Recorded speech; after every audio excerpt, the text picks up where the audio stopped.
Hello again, folks. It's Barry with Barry's 8-Track and Classic Car Radio Repair, and today we're demonstrating yet another 1970 Challenger slash CUDA unit, possibly even a 70 Charger unit. This is a 2884610, I believe it is, model Chrysler.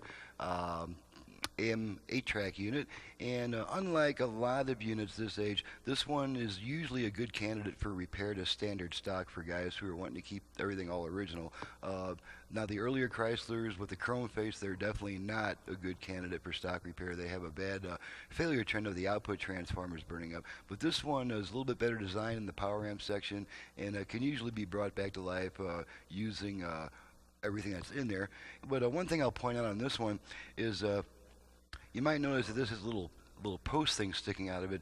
This is the track change slash eject plunger, and you push it in to change tracks on the tape, and you pull on it to eject the tape. And that's something that's peculiar to this model. And here is an original track change plunger. Now, since and the way that you install these is you have to mount the unit in the dash first, and then there's a hole in the dash that lines up with the hole in the unit, and then you screw your track change plunger into the unit that way. Well, a lot of folks no longer have their original track change plunger, and so I was kind of forced to make something. And then here's the receptacle that this is the 8-track transport out of that model.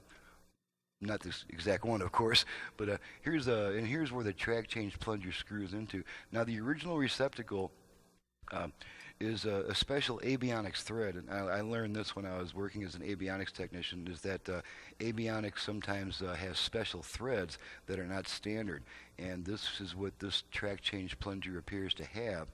And so what I've done is if this plunger is missing, or if the receptacle like this one has a broken off piece, you can see that 1/4 of it's broken off. You might be able to see it. Let's see if we can zoom in a little bit better on that. Not really too well, but at any rate, that's got one corner broken off. And so what I do is I replace this piece. I pull this piece out, and I go back in with a spacer, just aluminum spacer, and I cut it down to the right size. I drill a hole in it so that'll mount on this thing. And then the closest thing I found to the original track change plunger is a socket head cap screw, which, as you can see, looks pretty similar. It's not identical, but it's definitely pretty close, and it's about the same length as well. So I just replace this receptacle with a spacer, and then the socket head cap screws right into that spacer. So, and that's what I've done on this unit. So this plunger will screw right into here, just like that. And one nice thing about the replacement that I make is it does not have a tendency to spread like this one does. This one has it's kind of quartered, and if you screw the thing in too tight, it's apt to spread, and then it won't hold onto the plunger anymore. So this is my solution for that track change plunger. And with that being stated, let's go ahead and fire this thing up. But first, let me put this plunger back into the right customer's bag so I don't lose track of it. And let's go ahead and fire this thing up and run it through its paces. Make sure everything works.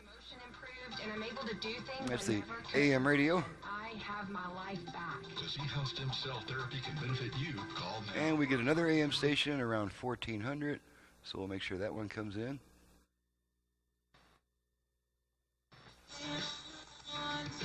Okay, and there's that one. And I don't think there's anything else. Kind of a half station there. So needless to say, there's not a whole lot of AM reception in this little town of Quality candidates are Prescott Valley, Arizona. Let's work the balance control. Make sure that works. Indeed.com, left. The site proven through an independent right study to deliver 5 times more hires than any other. Left. New users claim your $50 right. credit for a sponsored job at Indeed.com. Okay, I'm back to center. And now we can test the 8-track function. And as is always the case, I got some temptations on deck here. So now on this unit, you have to push the tape in until you hear it snap in place. There's a solenoid that grabs onto it when it gets in there far enough, and then it snaps in place. And then after that, it's a good idea to push the cartridge to the left a little bit so that it aligns properly. Since it's only held in on one side, there's a roller that grabs this thing and it pushes it push it into the deck like that, which of course makes the cartridge want to sway that way.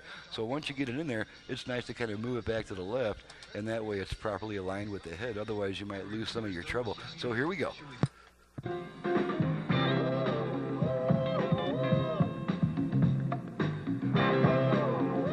Now, this is the original unit, original electronics. It does not have my special preamp, so it's not as bright as some of the conversions that you've heard. Let's switch tracks.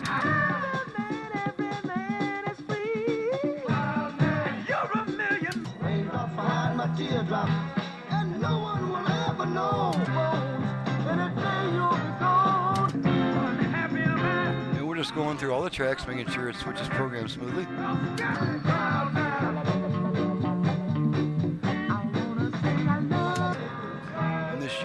This unit is from Darrow in Turner, Montana.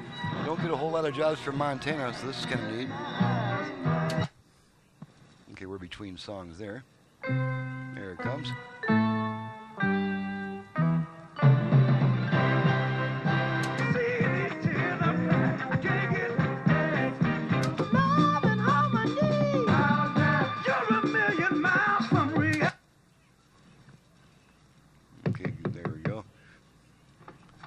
Between songs there too, of course.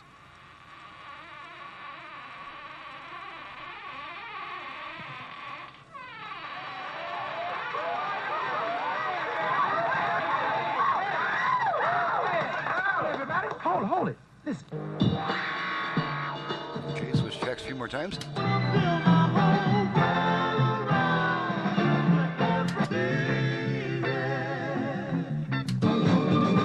Going to pull on the plunger to eject the tape, and there we go. Radio comes back by itself. And one thing we didn't check is the preset. So let's just make sure I went ahead and preset the middle button to the station that we just picked up. So let's make sure that works. Okay, and that's it. This was a short and sweet test. The customer did not even ask for an aux input because I guess he was wanting to keep this thing as original as possible. So that's it's working fine. She's ready to go back to the customer, and now I can bid you guys a fond farewell and get back to work. This is Barry with Barry's 8-Track and Classic Car Radio Repair. If you have an 8-track unit, either for home or for car use, even ones that came in arcade games, I work on those also. You can reach me directly at 928-533-9666. I also do AM, FM conversions on classic car AM radios. We can add Bluetooth, USB reader, aux input, sometimes even double the number of FM station presets on Delco radios. So my website is in the description below. Thank you very much for watching, listening. We'll see you next time.